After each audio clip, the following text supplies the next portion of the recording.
On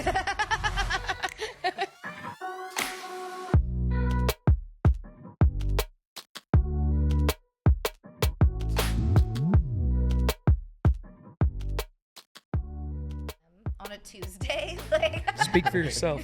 No, Right? no, 100% though. I was like, I mean, I didn't know anybody in the room other than Manny, and so I was just chilling, Yeah, you're just taking it all in. taking it all in. he was like, oh, "Okay, this is what we're doing today." We got Well, some. speaking of taking it all in, welcome to the Laugh Podcast, where beautiful things happen. Today we have a guest that's going to absolutely blow your mind. The one, the only, singer extraordinaire from California to Nashville, Mr. Tyler Rich. What's up? What's up? I Welcome. love the intro. Nice to see you again. You too. Yes. Absolutely. We wrote a killer song. We did. We wrote such a good song. I'm just so happy that I met you and that our boy Manny connected us, because I think that we're gonna write a few more that are gonna end up being big hits. Yeah, we have to. Absolutely. For sure. And you have a huge show tonight. Troubadour. We're going. Yes. We're gonna be there. Have you been to the Troubadour? Have I? Yeah. I've been to the Troubadour. Have you? Yeah, we've played it a couple times. It's been a couple years, few years actually, I think. I feel like it's one of those iconic places. Like, I've driven by it a million times, but I've never been inside. Oh, really? It's like Whiskey A Go-Go to me, you know? Like, like I've seen it 100 times, but never actually gone inside. So I'm excited. It'll be a new experience for me, even though I've lived here for like 8 years now. Yeah. No, I've been to the Troubadour a long time ago. It's funny. It's actually like one of the first places I went when I was young without an ID. So you know, it's been a while since I've been there actually.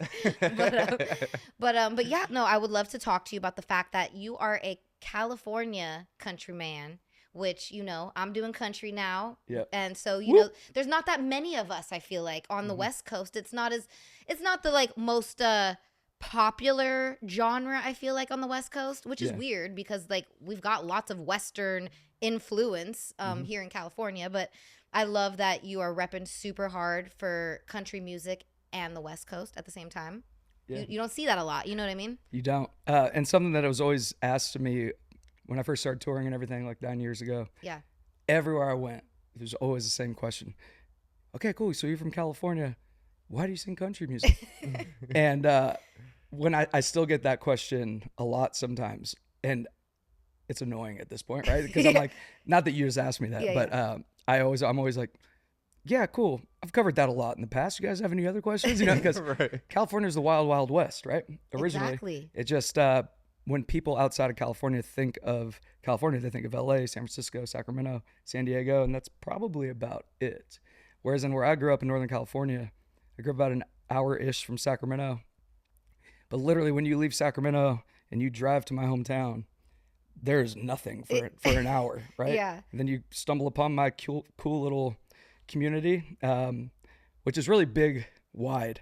But if you've got green lights through like the 3 on the highway, you'll pass my entire hometown in 30 seconds, probably. But it does go very wide. It is a big, small town, especially now. No, that's the thing that a lot of people don't understand about California, because you think of like Silicon Valley, Hollywood, all that, but a lot of California is country. Like there's a lot of rural places. Like a lot of it is just dirt. Literally. Lots of desert. There's a lot of country towns. You know, you're from Ubing City, right? Yuba City, yeah. And what's, you know, how do you define that? Like what's unique about it? Oh man, there's nothing really unique about Yuba City. It's just your stereotypical small town. Of the thing that makes it unique and special is just the community there. You know, Yeah. Is it one of those towns where it's like its own tucked away thing, or is it like a place that people pass through? You pass through it, so that's what I was saying. Like, you have to go through it if you're going up towards like Chico or Redding. Oh, okay. You have to drive through our hometown. So it's it's like one of these towns where people like are like stopping at like, I imagine there's like little gift shops that are like, what's it called? Ubing? How do you say Ubing? Yeah, Yuba. Yuba. Y-U-B-A. Oh, Yeah, Y-U-B-A. Y-U-B-A. Oh, Yuba, my bad. Yuba. Yeah, you said it wrong. I'm gonna get a shirt that says Ubing, California. Represent. All right, Yuba City. Yuba City. Okay. Yeah. No, I imagine it's like one of those little cities with like all the little gift shops where they're like, oh, people are passing through again. Like, it's not that, podunk. It's it actually has gotten pretty big over the years. we have all your like typical stuff, your Walmart, your Target, Yeah. In and Out. We have a movie theater. Oh, so it's like a pretty nice town. Yeah. Yeah. And it's gotten pretty big over the years, but I don't know, there was nothing to do there growing up. And so music was my outlet. Yeah. And like, honestly, when you're in high school and even still today, the hangout spot is Carl's Jr. There was a stat when we were in high school that we were very proud of, and it was the second highest grossing Carl's Jr. in America outside of one in Hawaii. Jesus. Because it was 24 hours, huge parking lot, so everybody just partied in the parking lot and would eat In and Out, not In and Out burger, we have that too, but In and Out of Carl's Jr. over and over again. They had armed security at Carl's Jr. in my hometown. Wow. Sounds like the most lit Carl's That was like Jr. the lit, like after party spot. Too many Western bacon burgers can make people a little crazy, so they were armed and ready to go. Dude, you underrated Carl's Jr. milkshakes. They're amazing. I don't think they're underrated. I talk about them all the time. I got a sweet tooth that's gonna kill me though, so it's it's a problem. I've had a lot of those. All right, so if you were to rank the hierarchy of milkshakes, where does Carl's Jr. land? Oh man, I don't discriminate. So like rating milkshakes, I'd say as far as fast food goes, it's for sure at least in the top 2. Really? I would have to agree with you. Yeah. I think it's like right there with Chick-fil-A. No, honestly, well, this isn't as much like fast food, but like, Johnny Rockets. Oh Yeah. yeah. Dude, Johnny Rockets has the best milkshakes. The Yeah, one, I don't and know then if they they give you count. the extra in like the tin can. Yeah. Oh, Best yeah. milkshake ever, I swear. See, I now we'll always take the 10. Yeah, you always need 2 milkshakes. to Right? run. Yeah. What's the one? Culver's. So touring, you find all these different places and other spots, that you don't get in California. Yeah. And Culver's, which I believe is a Wisconsin chain that is through the South Midwest little spots, they have what I believe is the number 1 milkshake as far as fast food goes. What's up, Culver's? I don't need a check, just some milkshakes, baby. Let's go. So have you toured a lot of like the middle of the country? Yeah. You ever heard of Middle Earth? Yeah. I love Middle Earth. We've been to some shit. And honestly, those are a lot of times the best because you're going to these little places, and literally when we'll like get to an airport, or we'll be at the venue the night before, and we'll be like, cool, where are we going? And type in the city and the address, and then it'll pop up on Google Maps. It'll say Village, and I'm like, Village? Like, Right. what are we talking about here? And Village, I think, just means like 600 or less population or something like that. Oh. And so you go and you play these like city events in these villages, and every villager around from the other villages also come. And those people are hungry for music and live entertainment. And when you see the word village pop up, we play a lot of them. It's usually, why are we doing this? Where are we going? Yeah. And most of the time, those are, other than if you're doing like a Troubadour or like these club tours, Yeah. a lot of times those are like our favorite shows because the fans are so You made fun. it sound like it's like the 6th century, like, and then he came to our village. Yeah. And all the villagers from all around came to hear Tyler Rich strum his, what they call the hobbits- old guitars. But The that's, hobbits show up To looking for strum his rings. strings. that's why those are the best shows though, because like I've done a few cross-country tours at very small venues, and I didn't notice if we were in any villages, but I believe we were based on like what you just said. And I feel like because these places are so small and they don't really have anything to do there, these people go so much harder at shows than anywhere else. Like you go to a and I know you have a show here tonight in LA, so I don't want to say that because it might be the most crazy live show ever, but from my experience, people in LA are just like numb. Like it's like they have so much entertainment, so like it's not as much of a thing like to get like hyped about. Whereas The passion's not the same. yeah, in these little villages, like they don't have anything to do, so they're like, hell yeah, fucking Tyler Rich is performing tonight. Chanel West Coast, I'm about to go insane. Like you have people doing keg stands, like freaking, like like being crazy, and so that's what I actually love about I think doing smaller venues and those type of shows, because the people like almost appreciate it more. Then you do like these huge shows and the crowd is like, it's a sea of people just like just like and I'm like, are you guys awake? Yeah. They're like, impress me, peasant. Yeah. I don't think there are any clubs in villages. I will say that also though. yeah, no, Yeah. it's just Yeah, just a parking lot, and they build a stage, and you see what it looks like when you get there. No, I remember when you opened for Lil Wayne in Springfield, and it was it was like 15,000 people or something Biggest like show that. I've ever done. So Thanks for bragging for me, babe. No. So I really thought it was like interesting people watching, because you see the people that are really into it, and then you see like, you know, you're kind of just gauging people's reactions. And I remember when you were done and Lil Wayne came on stage. The one guy in front, or were you? Yes. Dude, this guy. So there's that like 15,000 people there. This guy fought his way like all the way to the very front of a Lil Wayne concert just to stare at him and have no facial expression the whole time. And I'm like, you fought to be here, and you don't look excited at all. And you're like, literally, you look like you're losing oxygen, like crammed in the front, and just he's bored. just mean mugging. Yeah, like just like it's so interesting. But I think that's what's funny though, is because like, or maybe that's what it is too. It's like the big shows, like the people are waiting so long, they had to work so hard to get to their seat or to the front that by the time they're watching, they're like, we're freaking tired. Yeah. You know. But what's the biggest show you think you've done? Oh man. Luckily, we've done a ton of festivals. Nice. We've played for a lot of crowd. I would say the biggest crowd we've ever played for that was ours. At Stagecoach, they were doing an XM, the Highway Satellite Stage a few years back. And so when you play Stagecoach on the main stage, because it starts at noon, much like many festivals, we always joke, when there's chairs all the way to the front, or a pit specifically like at Stagecoach, the people that pay for the pit and the people that pay for the chairs up front usually don't come until the end of the like towards the end, right? Yeah, exactly. And so we always said, I'd like to thank all the white chairs for coming out tonight, because like all the fans, right? Like the fans, they pay for the cheap seats or the cheap festival tickets to just be GA in the back. And so when we got booked for Stagecoach, they're like, main stage 4:30. We're like, okay, that's not gonna be so bad. That'll be cool. You know, some of the people with expensive tickets will be there. And then they hit us and they're like, hey, so we're actually going to do this thing for the first time. I think it only lasted like 2 years, but they built a satellite stage at the front of GA. Nice. So at the back of the main stage of Stagecoach crowd, basically the middle.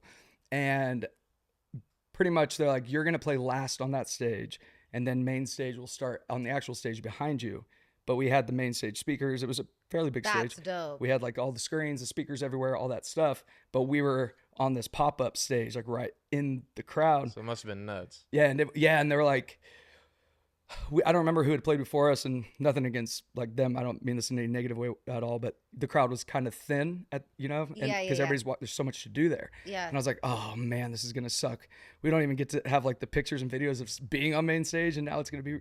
And by the time like 20 minutes before we got on stage, they said it was like 15,000 people came to the stage. That's so sick. And it was just epic. I mean, it's not even the main stage. Everybody like was singing and just like, it was, so it felt like that was, even though we were at a festival, that was our crowd. Yeah. And so I would say that was probably our biggest as far as like, that's a not ton of people. headlining, but yeah. That's awesome, man. It was epic. And we had done like the few years before that, because that was 2019. So I'd only had a record deal for like a year at that point. Mm-hmm. And I used to walk around Stagecoach in 2015, 16, 17. And I would hand out these little cards. And it was basically like a business card if you're a musician. It was just like, had my dumb face on it. And on the back, it said, follow me on Instagram and I'll DM you a link for a free song. Because I'm so old that Spotify wasn't really popping yet, right? Like none of the streaming stuff was happening. Yeah. And so I was like, yeah, if you follow me on Instagram, I will DM you a Reverb Nation link to a free download. Reverb Nation. Oh yeah. And I only had like one song out at that time and then eventually 5. And I would walk around Stagecoach and hand these little cards out and lie to people. And I would say, this is like guerrilla marketing at its finest. Yeah. And I walked around, I'd say, I mean, thousands of cards. And I'd be like, what's up? I'm Tyler. I'm actually playing Stagecoach next year. You would just say you're playing Stagecoach? I lied to This is everybody. totally my style. Dude, that's fire. I have now called it, I firefest it. Yeah. That's what it's become. Like, because I've been firefesting it since day one. Hell yeah. Like, you just go for it. Yeah. You're like, I've got to fucking, it's going to be the biggest concert ever. Yeah. And it's like, we haven't even booked the fucking acts yet. Hear me out. You're mana firefesting it. Literally. I'll be here all day. I won't. Troubadour. But I like mana firefesting it. That's nice. Even though I just made it up. But so these cars, I was like, I'm going to play next year. Here's a free download to my only song out so we could sing it together, blah, blah, blah. I did that for 3 years straight. And The third year, I only handed out some of them because I was like, they fucking know now. I think they know I'm Man of Fire Festing. But so now, flash forward 2019, when we're playing, I told that story, and I was like, I lied to all you guys over and over again because I knew I was gonna play here. I knew I was gonna do this. Yeah. That's a dope story though to tell the fans. Like once you're finally there. Oh, you know? 100%. And I was like, show of hands, if anybody out in this crowd ever got one of those cards from me, like put your hand in the air. And it was like the whole crowd. Tons of hands, but like tons of people had the card. That's so funny. They just saved it for that 100%, time. right? And they're like, they held these cards up, and I was like, honestly, it made me like choke up a little bit. I was like, oh, that's so cool. I was like, holy shit. And then so like, yeah, we hung out afterwards. It was easy to hang out and meet people because now the main stage was actually kicking off behind us. Yeah. And so I just got to walk down by the satellite stage and hang and talk to people for a long time, and signed a bunch of those cards, and was like, thank you for believing me, even if you didn't. You believed in me. So they had Might the not have cards from believed me. previous years? From Really when I walked cool, around man. lying. Yeah, that's like a freaking they held on to them keepsake. and brought them. Yeah. That's so dope. That's like literally like that's one of the dopest stories. Like, man, that's crazy. Because I remember I used to pass out like in my early rap days. I would pass out like I'd be like one of like those annoying guys at Venice Beach, like, hey, take my mixtape, right? Like I was literally that person, and I'd be like, hey, take my mixtape, and I was like, till this day, I'm like, I wonder if I'll ever do a show and see somebody like, here's your first mixtape. You will. Like, who knows, if they still are like a fan or whatever, Yeah. A lot of people don't really consider like the hustle that actually goes into certain things, and even if one particular thing you didn't work out exactly the way you thought it was, the energy that you were like putting into it, it's like people can see that, and it really takes on a life of its own, and it snowballs. 100%. And so it's like, even if something you didn't even work out the way you wanted, it's like, I don't know if it's the universe or just people in general, they take note. Yeah, no, for real. Wait, so speaking of that, so it's funny, I actually just worked with my boy Mike Mack the other day, who I know you used to work with. He's coming tonight. Okay, great. So we'll see him, and you'll get to meet Mike Mack. I love him. Like, he was one of the first producers that I worked with, like, before I was on TV, anything. Yeah. And it's funny because he kind of told me, like, we didn't fully get into it, but I think he said you weren't always doing country music. You were doing other music, like another style before, like more like pop, R&B or whatever. Yeah, so my music journey is pretty interesting. Growing up in my tiny little small town. Yeah. When I got my first guitar and I was in high school, and I was like not very good at I'm great at sports if you throw me in a park with some like homies. If you put a number on my back and one person watching in a seat, I'm not catching shit, right? And so I was like, I got time for one after school special. I'm gonna do music. Yeah. And there wasn't many musicians at my school, and so found like the one drummer I knew, the one bass player. We started a band, and I grew up listening to country through my mom. It's basically all she listened to. Country and like 90s alternative was her thing. Yeah. And then my dad listened to stuff like Tom Petty and CCR. Yeah. And then that's my dad that raised me. And then my real dad was just like metal and like all that stuff. So I like grew up around everything. My uncles took me to my first like Ozfest and Warped Tour and all that stuff. Dope. You know? But the songwriting in me from growing up listening to country and loving country, it kind of had always sprinkled its way into whatever bands I was in and playing, even if it was like punk rock or screamo or whatever. Yeah. And then so I was in a couple bands, and we toured nationally and stuff from me being like 18 to 22-ish. And then I was like, I'm going to move to LA. I got to do this thing. So I left Sacramento, accidentally moved to Huntington Beach because I didn't know anything about LA. I was like, that's not LA. Yeah. And I went down there and I realized there's no music scene in Huntington Beach. And so I kind of just hung out on the beach, recorded an album with a producer buddy of mine. And it was very like, I was down on the beach writing music. It was very, at that point, Jason Mraz, John Mayer kind of stuff. I was really falling into like listening to songwriters. And when all of a sudden I realized, I was like, I don't really know if I want to do this. I chased a girl back to my hometown. Yeah. I chased myself back to my hometown to try to get this girl. And we dated for a few years, went back to school, graduated. And then my promise to myself was I'm going to move back to LA, actual LA, when I graduate and give music one more shot. And so when I moved down here is when I met Mike. Oh, okay, dope. Yeah. And he was like one of the first people I met when I came here. That's so cool. We got in the studio, and when I came down, it was actually really weird. I started working with this manager, producer, songwriter dude that kind of oversaw a bunch of like the Monsters and Strangers, like the producer group. I don't even know them. Oh yeah, I've heard of them. They do like they have like big like Rihanna's like yeah. big hits in that world. And so this guy brought me in, and basically like this band was put together, kind of almost like a TV show. I didn't know anybody in the band. Yeah. And we would write songs and turn them in every week. And him and the Monsters and Strangers, and then this huge country songwriter that was randomly there all the time. They would sit there and they'd be like, all right, cool. They'd listen to the 3 songs. And then they would, I mean, just like this, like sitting in a room, hella awkward, right? This isn't awkward, but that was really awkward.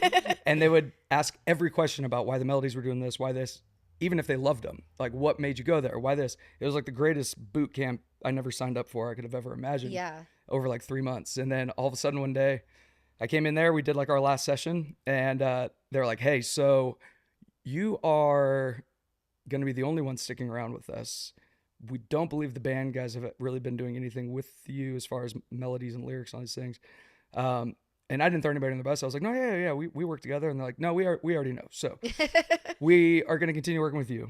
And I was like, shit, okay, cool. Yeah. I'm still friends with all the dudes, you know, and stuff. Yeah. Like, I mean, the drummer ended up being my drummer for years.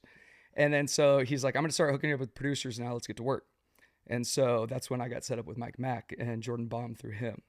And we got in the studio, and he was listening to some stuff we had done, which was very like just pop rock. Mm-hmm. But in that moment, I was writing a bunch of songs about my girlfriend that wouldn't move to LA with me, that I moved up to Sacramento for, we were breaking up. You were going through your Taylor Swift phase. Yeah, I was on my way to eventually dating a football player. You know, it was, and we haven't met yet. No, and I was just, you know, Mike and Jordan were such like hip hop heavy, pop heavy. And they're like, what do you want to do? I was like, honestly, I want to do like country. Like, I've always listened to country. Now there's just me and my guitar, and I'm writing these songs. This is what I want to do. And I learned so much from Daryl, who was that songwriter from that boot camp thing. Yeah. And they're like, well, we don't know anything about country, but like, show us what you're thinking. And my music isn't necessarily super country. It's just, you know, it lives in that world. Yeah. And so they were like, bro, I fuck with this heavy. Like, this is sick. Yeah. Let's all try this for the first time. And that's when I ended up recording my first single and then first EP with them, which is the stuff that was on that card that I was handing out at Stagecoach. That's so funny. Yeah. And then, but yeah, I love Mike. Yeah. As soon as I had you posted the picture and I shared it. Yeah. He hit me up right away and was like, oh my God, like, I can't believe you guys linked up. This is so crazy. Like, what a small, but like, I believe things like that are so just fate, you know? Even, I was just, as we were talking about it and you're talking about it, I'm like, trying so hard. I'm like, how the hell did I meet Mike Mack? I'm trying to remember, and I can't even remember how I originally met him or got connected with him, but he was literally like one of the first producers I worked with who, you know, like it's like he was there during like this process of me like figuring out myself, you know what I mean? Mm-hmm. And I just think it's so funny because I am now kind of going through a new process of figuring out myself as an artist, transitioning into country, and it's just ironic that like one of,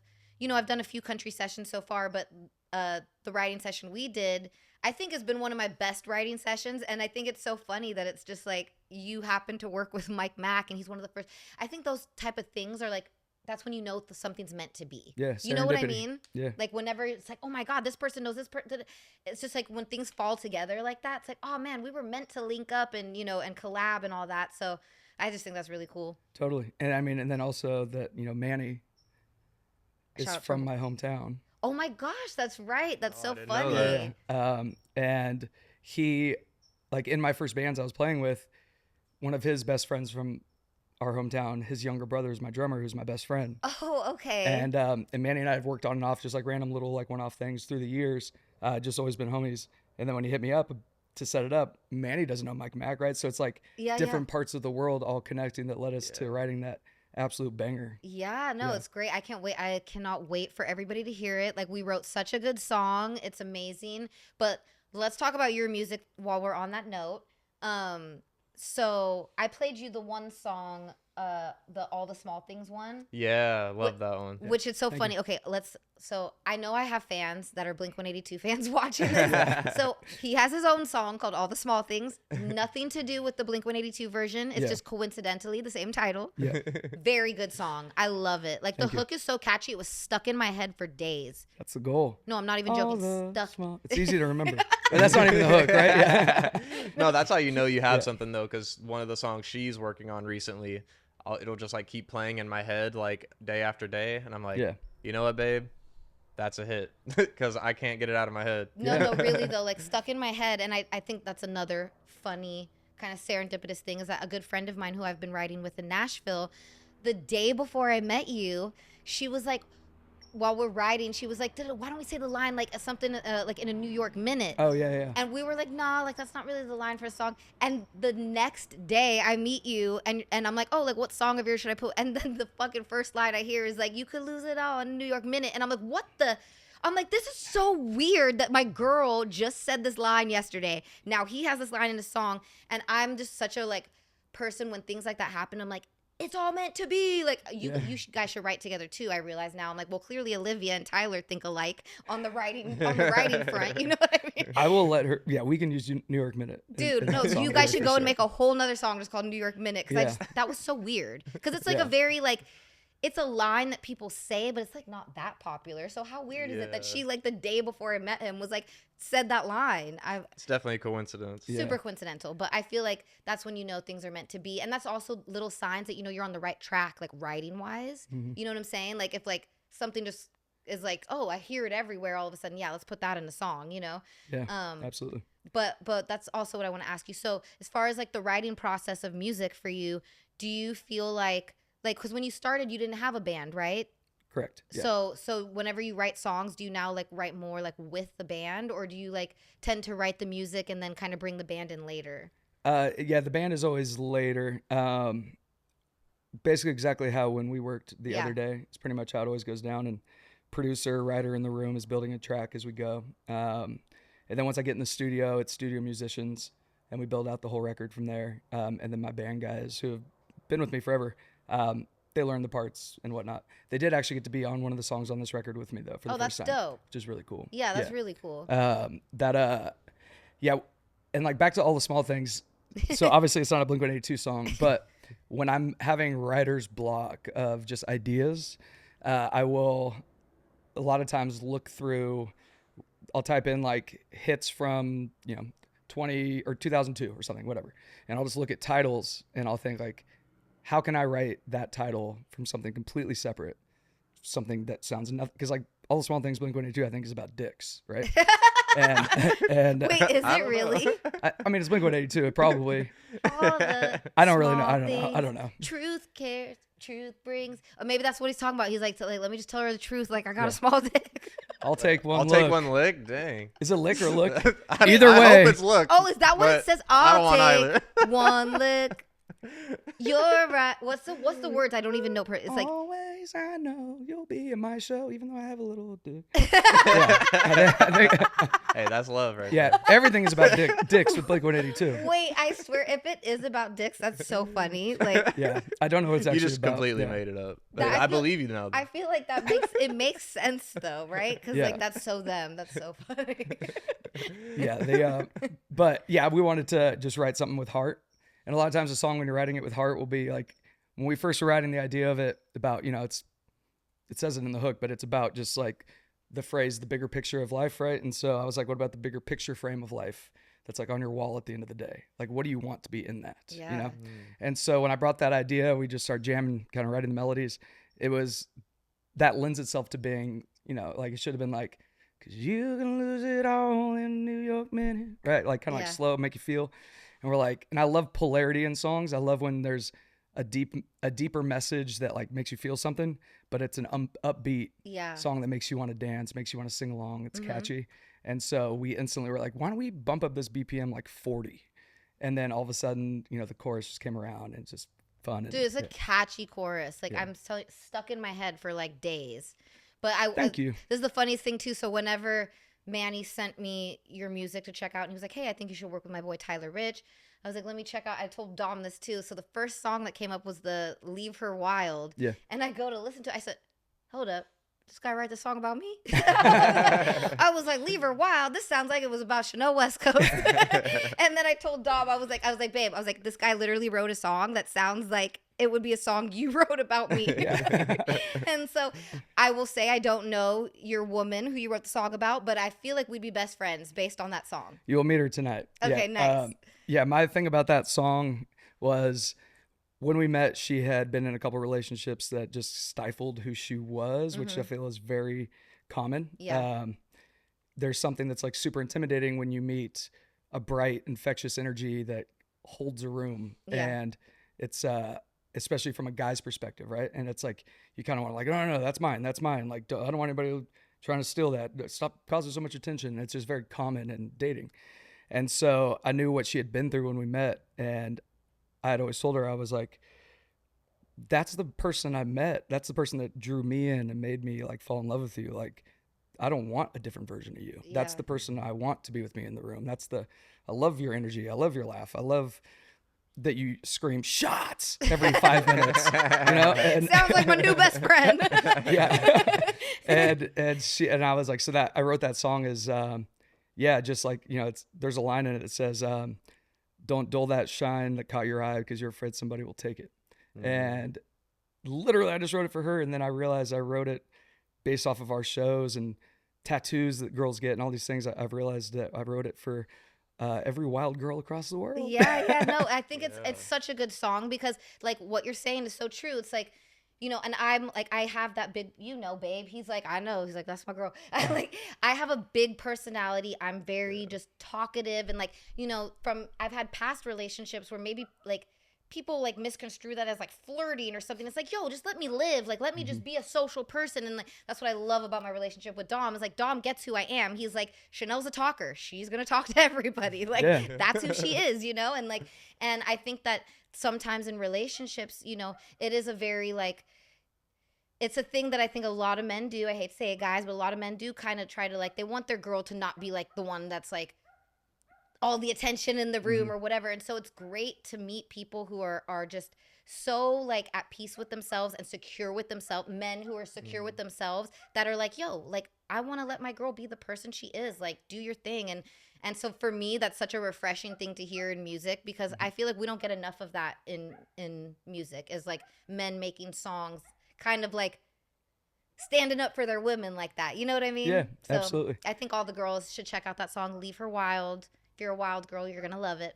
Even if you're not, it could turn you wild. Yeah, right. It's going to give you the confidence to get a little crazy. For sure. Yeah. Do you notice that when you're writing, like, as you're writing it, you're like, you know what? I feel like a lot of people are going to identify with this. 100%. And then the normal writing self-doubt hits, right? As soon as, like, people are going to love this, and then you listen to it for a couple days as a demo, and you're like, everybody's going to hate this song. Nobody's going to even listen to it. But then, as soon as we started playing it live before it was even recorded, just like we were on a CMT tour with Brett Young, and a lot of those venues were seats. And when you're opening and you're brand new, it's really hard to get people to stand up. Yeah. And as soon as we would play Leave Her Wild, all the girls would just jump up and then they'd stand up for the rest of the show, which was awesome. That's dope. But one of the coolest things since that song has come out is just... especially like festivals and stuff, is seeing like little girls get on their dad's shoulders. Oh, that's so cute. So sweet. Yeah. And I'm like, I just look at the dad. I'm like, I'm sorry, man. Because now she's just going to be crazier for sure. Yeah. That's so cute. Yeah. Our daughter's definitely going to be. I know. We got two crazy people in the house. Yeah. She's a firecracker for sure. That's why she's not here because it's like, God forbid if we tried to film a podcast and Bowie we wouldn't. She'd end up just like, Taking over, So is that her barking in the crate back there? We have another guest on the podcast today. Real life. It's our neighbor's dog Spot. I did a thing yesterday, and they shoot. It's interview style stuff, but then they shoot performance, and the performance is like outside on this like green fern wall type thing. And there was pool cleaners next door, and the loudest you could ever clean a pool possible. Like there must have been a lot of pool issues because like it sounded like there's drills and they were yelling at each other. And then so we went to the front, and then like I don't even think there's an airport close by, but like 15 planes went overhead, and I'm just playing acoustic, not plugged in. And so oh my god, we redid it like 20 times. Oh, that man. sucks. And all you things must have considered, been in Burbank. Were you in the Valley? I was in Burbank. Yeah, Okay, it's like it's close to the airport, but these sound like military jets. It was like, like, but all things considered, a dog is very pleasant compared. Those damn pool guys. But wait, so okay, what else do we need to talk about? So you're on tour right now. Yeah. How far along are you in the tour? So this is the beginning of week 2 tonight. Nice. And so the tour ends first weekend of May. Okay. Yeah. And so we do tonight, Sacramento tomorrow, and then Next week is New York City, Boston, Buffalo, Columbus, Ohio. Nice. Do you for this type of tour, are you're kind of flying in and out, yeah? For these first 2 weeks, we're doing fly dates. Hence my voice. Actually, when we met, I had no voice too. I know when we worked, he had This is no the voiceless voice. man. It was like, but it was funny though because I've been voiceless myself. You know, I lose my voice all the time, and so it's funny because like you would like sing a part, and even with no voice, I'm like, no, I know where he's going. I know where he's going. I'm like, oh, it's like you wake up and your hands are broken and you can't. Right. Like I was like, I hear in my head where this needs to go and I can't get there. Yeah, My voice is fine right now. It's just a little groggly just because the travel's just been really late nights and then like 6 a.m. flights to get to where we have to go in case of cancellations. We always take the early one out. But once we get back to Nashville on Sunday, we're in the bus for the rest of the tour. Oh, nice. Which is great because I get to take my good ass boy. Yeah. His name's Yukon and he's the best. He loves the road. Nice. Okay. Yeah. Is it rough like when you're touring and everything when trying to manage that? Like, oh, I don't want to lose my voice. I have a show tomorrow or something. Yeah, especially whenever you like are like I feel like too at shows you're like yelling at the fans in between singing and being so loud, just talking loud that it also makes you lose your voice, you know? Yeah, I've enough practice and stuff over the years, and specifically warming down is really important, I've realized. I don't necessarily ever lose my voice from shows anymore as much as it's just not sleeping. Like lack of sleep turns me into this, which this is great right now. I feel like I'm good. Just a little gravelly. Do you have any like tricks like for like your voice or anything? Like, are you like one of these people that's like, oh, I take shots of da-da-da to like help my voice? Just as much whiskey as I can fit in my body, usually. I have the same warm up I've done forever, and I do the same drinking regimen for the most part before every show. About an hour. I try not to drink 2 hours before the show. Yeah. And like a beer or a cocktail, whatever, the first hour. And then a half hour before, give or take, I take a shot. And then I'm perfectly buzzed. Not even buzzed. I'm perfectly just like happy and loose. Yeah.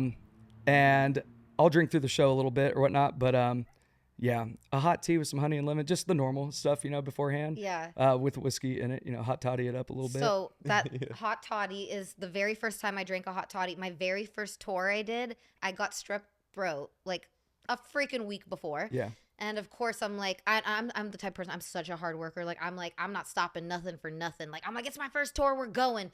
And I was like, what do I do? Like, I'm like, I don't know what, like, cause I was taking medicine and stuff. And my friends are like, Chanel, number one, it's your first tour. You need to take a shot. Number two, you need a shot of whiskey. And I was not a whiskey drinker before. I only drank vodka. I never liked dark liquor. And my friends were like, whiskey it's going to help your throat. Like, you need a hot toddy. I basically, on my whole first tour, became obsessed with hot toddies. Jameson, all I would have is shots of Jameson and hot toddies the whole freaking tour. Yeah.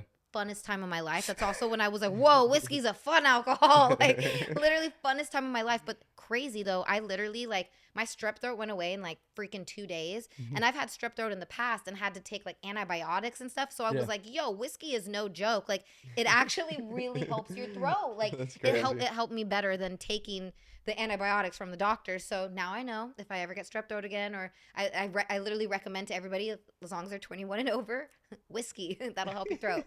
Some people will recommend it to kids too, but like, you know, they're crazy people. Yeah, just a little sip.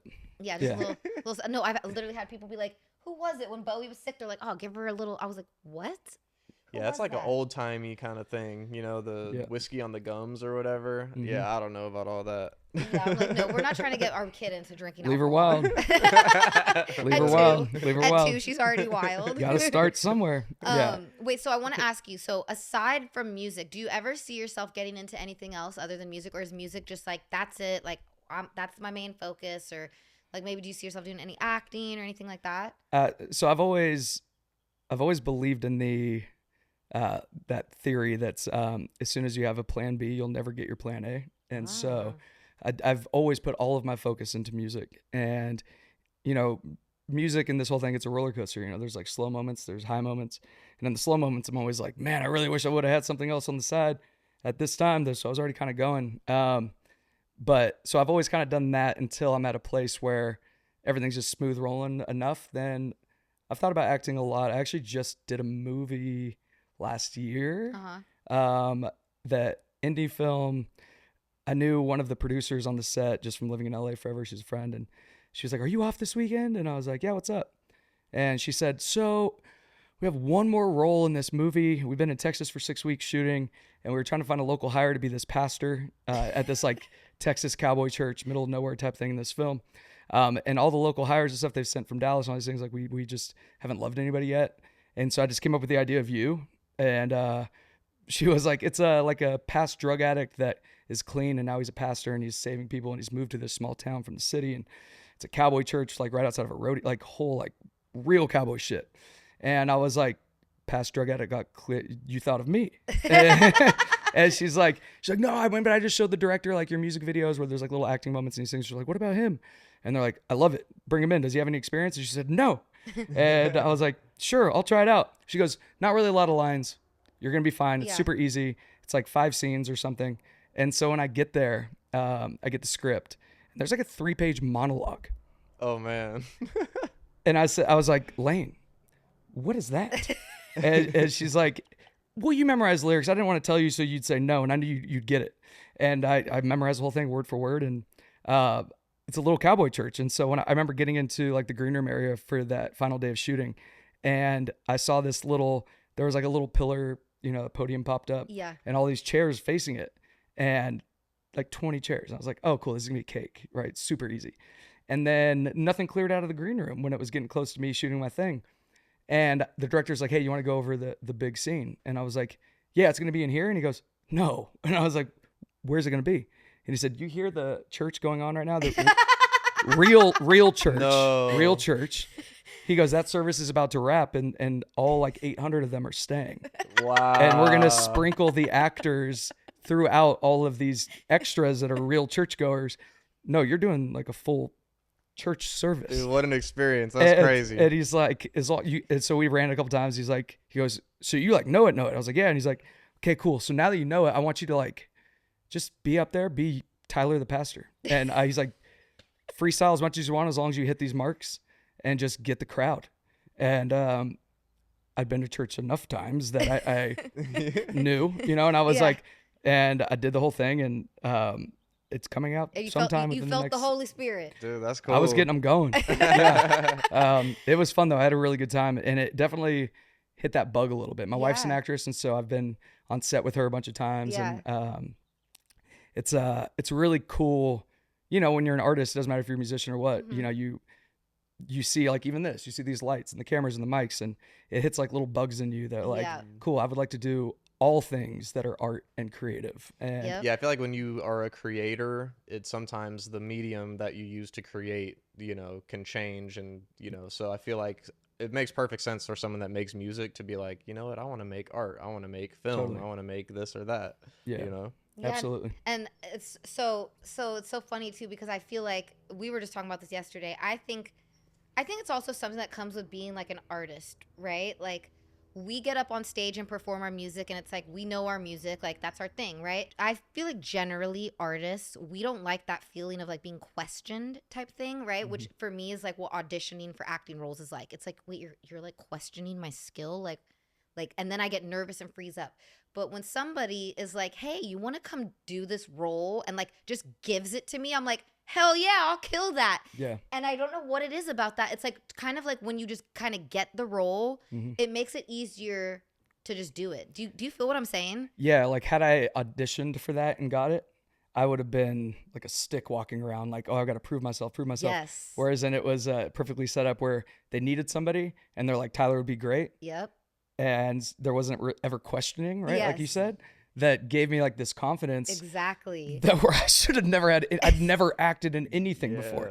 I should have never had that. I confidence. can't wait to see the scene. It's gonna be just him, full pastor, like, and the Lord has. I'm bad at preaching, but I can't wait to. So when does it come out? I thought I was bad at preaching too. I think I'm pretty good at it. I actually don't know. I know it's going into editing right now, so within like a half year, I would guess. Okay, nice. But they, as I was like the greatest compliment ever. I can't think of his name right now. It's he was one of the older actors on Friday Night Lights, the show. Okay. He is in the movie, and I hadn't met him, and he's just like in the church scene. I'd been there for a few days, and it was like end of wrapping the whole shoot when I was there.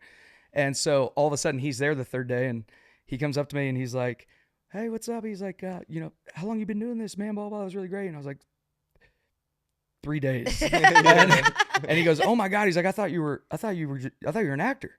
He was like, I was like, this guy's great. And I was like, thank you so much, sir. That's dope. That's great. But the church goers, the Texas crowd, we had to shoot the next scene where I'm saying bye to people, shaking their hand as they're leaving the service.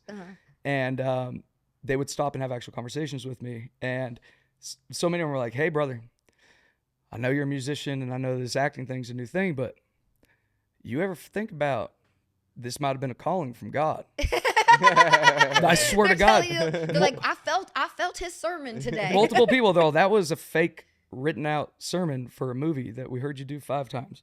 But I felt it. And he's like, so you might have had God talking to you today, brother. And I was just like, and that also is like the greatest compliment of all time. Yeah. And I'm like, I don't have enough time for all these new things I'm supposed to do. I was like, we're doing this new album. I was like, my God. You're like, damn, now I'm supposed to be a preacher. I don't even know. Yeah. Do you feel like being thrown into that scenario with people who were actual churchgoers brought like an element of realism to it that made it more like, oh, this is like, it made it feel more like real life and not just acting? Like 1,000,000,000%. Yeah. Because it wasn't a bunch of extras having to act like they cared about what I was saying. They actually cared about God and like wanted to hear somebody preach to them, you know? Yeah. And as soon as I walked up there, I was like, all right, y'all. Because their pastor just walked down, introduced himself to me. He goes, it's all yours, bro. And I was like, cool. And so I went up there and I was like, any of y'all ever been in a movie? And like, we're in the middle of nowhere in Texas. Any of y'all ever been in a movie? And they're like, I was like, all right, same. So this is just as awkward as it for me as it is for you guys. Let's just make this like real church. If I'm going to yell out things, I want y'all to do, come on. Yeah. That's right, Pastor. Yeah. That's the word. Like I've been to church, but like I know how this goes. I heard you guys. I came in and peeked. I saw your real scenario. Give me that, and I will give you more, kind of thing. And they all just went full like they were at church. That's sick. And I just gave it right back like I was really the pastor. I love that. That's actually so funny too that this is a scene that you did. So as a kid, like first ever my dad grew up with why am I blanking right now? Spike Lee, the big director, Spike Lee. And so he was making the movie Summer of Sam. Cool. About the son of Sam, the freaking serial killer or whatever. And so that the very first little scene I ever did too, it was like it was a church scene. But yeah, that's so funny though. Like the very first little acting scene I ever did, also didn't have to audition or anything, was in a church scene, ironically. Serendipity. Here we are again. Right? You know what I mean? Serendipity. I love it. Spike Lee was not there, but it was a great director, great crew. It's going to be awesome. For sure. What label were you previously signed to? I was with Big Machine for 7 years. Oh, Big Machine is a big machine. That's hence the name. Right. A large machine, yes. So you're now out of the label deal? I'm independent. Yeah. How do you feel about that? Like how's that all going? It's amazing. It's I learned so much being part of a major label system for a long time. Still friends with everybody there. Yeah. Great relationships. I learned so much about the business. Got a huge fan base from it and stuff. Yeah. But and I understand, the model. I get it. But it came down to, we released 18 songs in 7 years, and which comes out to 2.5 songs a year. And when you're chasing country radio, it ends up being basically like 2.5 country radio love songs every year. And it's just kind of like, all of a sudden I had this catalog, and I just wasn't really getting to tell any like stories. I wasn't really getting to tell any of these records we're writing every year that are just real life shit I'm going through, and real life shit my friends and family around me are going through. And I was like, I'm never going to get to do this. And 18 songs also, when you're trying to hold a fan base, it's really hard. Yeah, it's like you got to be putting out more. Yeah, we had just, basically right around the time I was leaving the label, we had just hit 500 million global streams. And I was like, guys, the fans need more. I need more. You guys need more. Like, what's up? And so it just back and forth conversations. And after about like 6 months, it was official that I was like, let me release like 12 songs, or please just let me go like release 12 songs. Yeah. And it got to a point where I was able to get out. Technically I was dropped, but it was a good cop, bad cop thing with my manager, where we just, like pushing for songs, pushing for songs, good guy, bad guy over and over again, where he was like, it's going to get to a point where they're either going to say yes or they're going to let you go if that's what you want. And I was like, I'll be happy either way. I just want to release music, you know? When it did happen, it sucked, because then all of a sudden you're like, this is what I wanted. And you're like, damn, they didn't want to release 12 more songs? Shit. That's fine. Your ego hurts a little bit, but then we had like celebratory like dinners and stuff. Like and my whole goal was I just wanted to fall in love with music again, because I was so burnt out from writing so many songs that were never coming out. From writing all these songs that were never going to come out and all these things, and you get burnt out from it. And so I went through and I picked like 30 songs from emails over the last 3 years that, as long as two out of three of the heads of like all the parts of the company responded like, this is a career record, you need this song, this is a story your fans need, this is a side of you that we need. But I never got to record them. I put all those 30 in a pile and put them all, like a minute of each song, on a link. And I sent that link out to my fan groups, strangers off like Reddit, like music forums, without like my name even on them. And like a little Google form. It just said, first listen, 45 seconds of each song, nothing in your mind, just first instinct, pick your favorite 12. And so I got that list back and made some graphs and stuff. And that's what I took to the label. And they're like, cool, yeah, we're going to record 3. And I was like, no, that's smart though. So you kind of took like an analytic approach almost to it, and like got real live feedback. Yeah. And I was like, because I knew that the songs had publishing, label, and A&R approval already. So now I was like, do they have the fan approval? And so when I got those 12, the first 6 were like unanimous across the board. And then 9 were like 80%. And then 10 through 12 was at like the 70% tile. And so I was like, all right, cool. We're going to record these 12 songs first. And then I was like, the fans got 18 songs in 7 years, and they're still, for the most part, they're still here. Yeah. And so as a thank you to them, I was like, I'm going to give you all 18 songs in 1 year.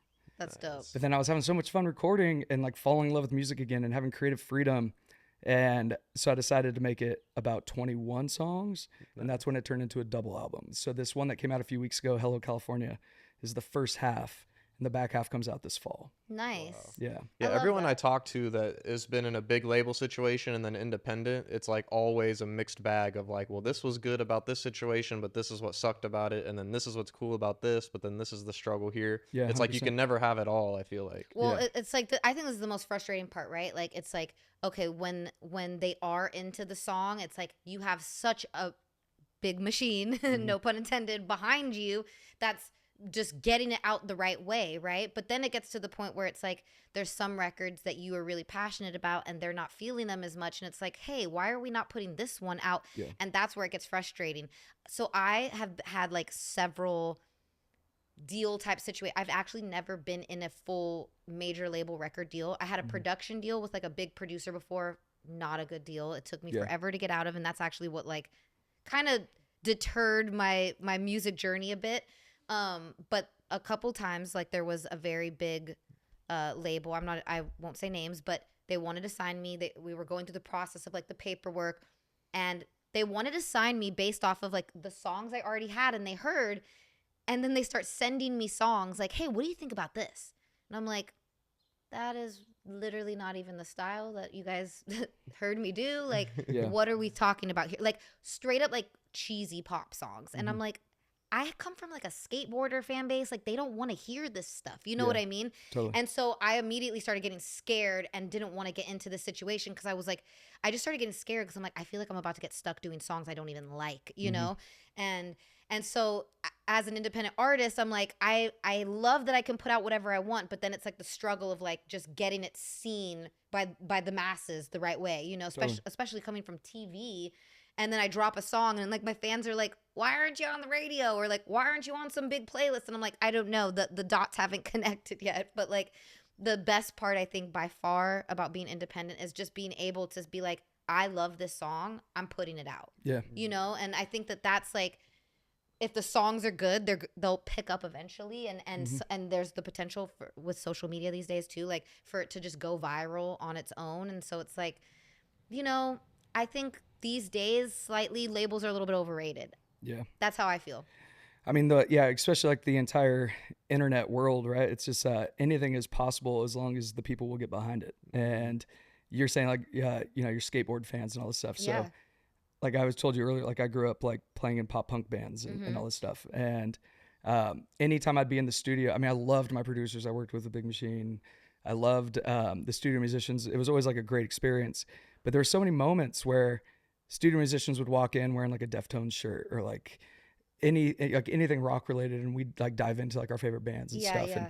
And then we'd be recording these songs, and I'd have ideas, and I'd be like, yo, like what if in that bridge it goes into like a halftime moment, and let's like change the scenery a bit, and then kind of like and then speed it up and get like double like pop punk it up a little bit, and it would always just get shut down right away. Like, oh man, just keep doing what you're doing, guys. Sounds great. But I would see like specific guys, like their heads would pop up and be like, and they're behind glass. I can't talk to them unless I'm pressing the button, Yeah.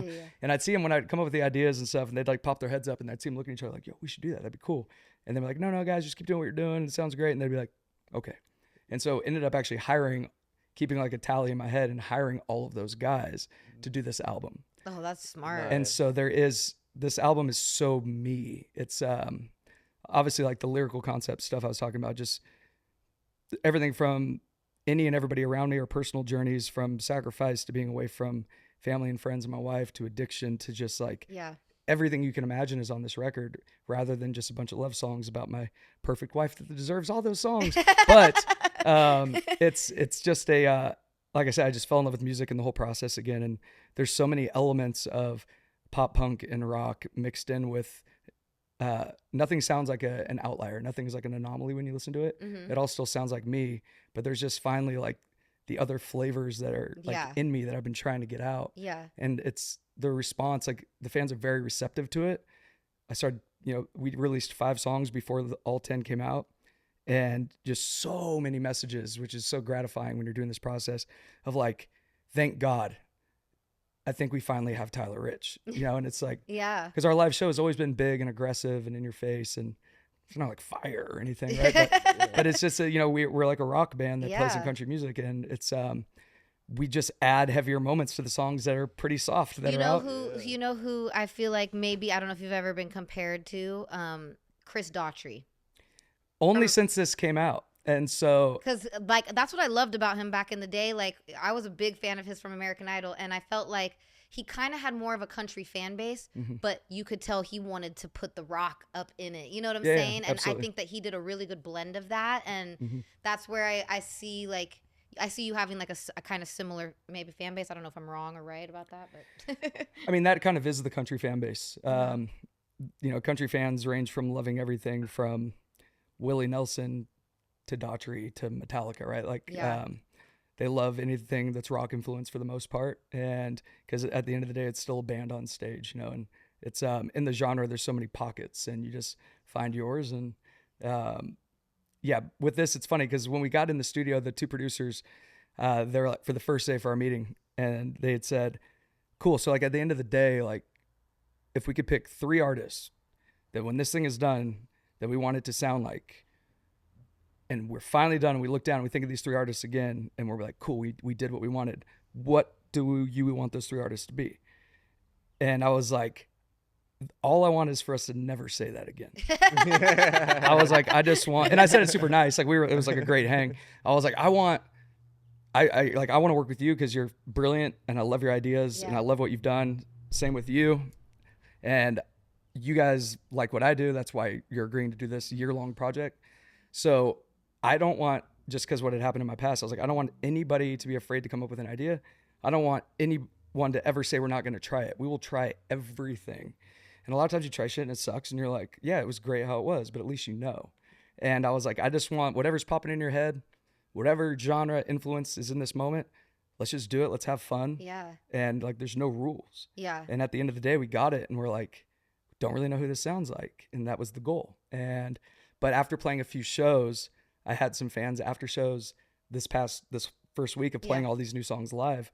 They're like, dude, your voice mixed with like the music elements in the show and all this stuff, this kind of is like Keith Urban meets Daughtry. Yeah. And somebody said, and meets like Taking Back Sunday. And I was like, I saw Taking Back Sunday in like middle school, I think. I have a Taking Back Sunday tattoo on my chest. And so, it says, if we go down, we go down together. So like all my best friends, we all got it. So I was like a band, like still one of my favorite bands, but when we first were playing in garages and stuff. Yeah. Like Manny's little brother, he's got one of the tattoos. That's so cool. We would always play Taking Back Sunday, and that's a song they have about best friends. And so, yeah, it's just like the greatest compliment. I was like, cool. Yeah. Everything in my chaotic brain is finally on paper and on record, which is the goal. Yeah, no, I love that. Like, and I feel like that's kind of the beauty of music. I think that's also what labels, like, they're so like by the book. I learned this from working in the TV world too, that everything with TV they do so by the book. It's like, yo, just shoot the shit. You know what I mean? Like it's like these corporate companies have like ways that they just do things, right? Mm-hmm. So they're like, okay, we have our genres: country, classical, hip hop, and then God forbid you're like, what about a little country, classical, and hip hop? You know what I mean? Their brains just don't know how. It's like they're like a robot that malfunctions, and then they're like, I don't know about that. And I think that is actually where music's heading. I think everything is kind of becoming blended, and everything's kind of just becoming like universal sounds. You know what I'm saying? Like it's like there's country and hip hop that is like, it's both. It's a hip hop song and it's country. And then there's songs that are like, oh, this is kind of pop and also rock. And I think that's where music is naturally going. So I do feel that I think there's going to be like this big not resurgence, because independent artists have never had their moment, but I think there's going to be finally this big moment for independent artists where I think we're going to be taking over soon, because people want to hear like more unique shit. They're sick of just like the same like in a box music, you know? Like I think that's why Drake is so big. People are like, they love that this guy he'll rap on one song. Next thing you know, he sounds like he's on an island. Like, you know what I'm saying? Even I actually just did Drake's dad's podcast yesterday. Oh, cool. And his dad did a country song, and his dad even said, he goes, I do what I like. He's like, I don't care. I just do what I like. And I think that's literally how every artist should be. It's like, you shouldn't have to pick one genre. Most people who like music like all music. If you're a real music person, you tend to like several different genres. And I feel like you should be able to just do whatever you feel. You know, that's what music's about. It's like you go with your feelings. Oh, today I feel like a love song. Today I feel like a party song. Today I feel like making a fucking country song. Today I feel like rapping. And I think that's where, as an independent artist, we're going to kind of start to take over by holding that power of just doing whatever the fuck we want. You know what I mean? Yeah. And I love that, you know, like I feel like it's like a big like independent artist movement right now. And the more that all of us independent artists link up, pretty soon these labels are going to be out of business because of that, you know? So I think like us doing songs together, and, you know, I have other friends who, like, I have another friend who he just got out of a label situation, and I'm like, more people like that, like we need to all team up, because then eventually people are going to realize you don't even need a label. All you need is a fan base and the right songs, you know? And they've always said, like, if you're an artist, showing the truest real version of the art inside your head and your heart is what fans can pick apart, whether it's fake or real, instantly. And those that do break down the walls and the barriers, and they are their true authentic self, and they do just go out there and do whatever the fuck they want because that's the music they want to make, is always the stuff that, you know, people adapt or people relate to and they grab onto and they love. And it's I mean, everything you just said is spot on, and it's cool to watch happening right in front of me right now. I think that the more you put out this music that you really want to do, I think, you know, your old label's gonna be like, fuck, what, he was fucking right. You know, they're gonna like that's what I feel. I feel like the more, even with me, I know that, like, I've had people tell me, like, don't do this, don't do that. And certain things I did and they ended up working out. And, like, I love that feeling of when it does work out, of like being like, haha, told you, I knew this was gonna work. You know, like, we all love that, right? No, exactly. So I think you got to just keep doing you. And, like, I love your music. I feel like, and I'm a picky person. I love all types of music, but I'm picky, you know what I mean? I'm like, I am like Simon Cowell, I feel like. You know what I mean? No, I really am. So like even when Manny was like, you got to work my boy Tyler Rich, I was like, let me check out the music first. I'm not going to say yes to just anything. You know what I mean? And so I was like, you check gave it me out. a ticket to Hollywood. Let's go. I did. I gave you a ticket to Hollywood. Well, really, no. How did it work out? Then it was like, I liked your music, and then it was like, okay, I'll take my ticket to Nashville. Yeah. Bipolar ass weather. Oh my gosh, but that's one more thing I want to talk about too. So growing up in California, and you lived in, how long did you live in LA? So I was in LA for probably a collective of like 8 years, I guess. Okay, and you live in Nashville now. Yeah. So do you feel like, because this is how I feel, I'm on the verge of moving to Nashville. I've been having to beg him. I'm like, let's just like do every it. day, yeah. Like literally, like I'm like, please, like I just want to go, because this is what I feel like. I think it's so funny that in my trip in Nashville, in 1 week, everybody who I worked with lived in California at some point. And I'm like, how did we not meet when you were living 2 miles from me? Or, you know what I'm saying? And so Totally. I think that there's like this just way better like vibe of connecting with people in Nashville. I think that everybody in LA are gatekeepers, and they love to keep connections to themselves. And so I think it's so ironic that you can be in the same city as, you know, all these people, and then you have to leave and go to Nashville to then connect and meet up. Like every single person I worked with in Nashville was from LA or lived here. And I'm like, how did I not meet you there? Like, and now, you know, so my question is, do you feel like since living in Nashville also, that as an independent artist now, that it's been better for networking as well? Well, Nashville in general, I visited for the first time like 10 years ago this month. I went for 2 days, loved the city, loved all the people I met, the connections and everything, and instantly realized that it's just a giant community that everybody supports each other. Yeah. Everybody, there is no gatekeeping. There is no, everybody is rooting for each other. Like as a friendly family competition. Yeah. Right. And it was so cool and inspiring that my 2 days turned into 5. And then I moved there like 4 weeks later. Wow. Yeah. And so Cinco de Mayo will be 10 years in Nashville. Wait, so you moved there on Cinco de Mayo? I planned it perfectly so I would arrive on to a dope party that will always be a dope party every year. Yeah. He's like, I'm gonna move there, going in the right. I'm coming in hot. We came in hot. Have you noticed any changes in Nashville over the last decade? I mean, it's exploding. Yeah. I call it Crane City because it's just constantly building bigger and higher and bigger and higher. But nothing about the culture has really changed as far as all the songwriters, like all the, and you know, like anywhere. I mean, I would go and for the first couple of years write with any and everybody, you know, and had some cool mentors in music that were like John Party was like. I love John Party. Yeah, he's the best. Yeah. I'm dropping my new single on the same day he drops his album. Slight competition. A little bit. But I figured since we're both like the California cowboy and cowgirl, I was like, oh, we're going to have all the West Coast people looking up country that day. You know what I'm saying? Yeah, absolutely. But I love John Party. Yeah, and he was like, write with any and everybody you possibly meet. So if you go to Cookout and you hear the person at the register talking about how they write songs, hit them up, write with them. Yeah. Write 2-3 songs a day.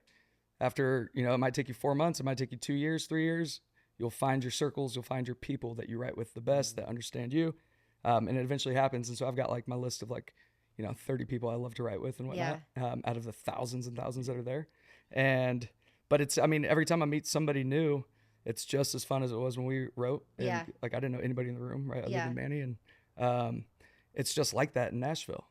LA, I've had some interesting writing sessions and whatnot. So interesting. And also I love that in Nashville, people just work in the daytime. I'm a daytime person. I like to see the sun, feel the vitamin D, you know what I'm saying? Yeah. And I feel like that's what's so great about Nashville is like people are like, let's work normal hours. You can get home to your family by 8 p.m. It's a day job. And you know, it's like, but that's how it should be because it's like, your brain works the best, I think, creatively in the daytime. And in LA, everybody wants to start a session at 8 p.m. I'm like, dude, my brain's done by then. Like, I can't start thinking at 8. Like, you got to nap at 4 p.m. to get ready for your write. Literally, you know? And so that's what I love. I think that the energy is just so much better there. And I plan on moving there. We're waiting for you. So as soon as I'm out there, you know, we're going to be writing a lot more. Let's do it. But, you know, I just want to say thank you so much for coming on the show today. Thank you. I'm so hyped to go to your show tonight. Like, yeah, it's going to be fun. It's so funny because it's like we knew we were doing the podcast today, but I'm like, I'm really the most hyped to go to Tyler's show tonight. Let's go.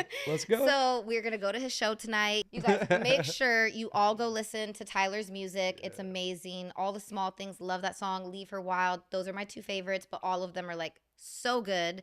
And what's the name of the new album? It's called Hello, California. Hello, California. Great album title. And make sure you go check him out on tour. He might be coming to a village near you soon. Gather all the villagers. We are the village people. Get your horse and buggy and don't be late.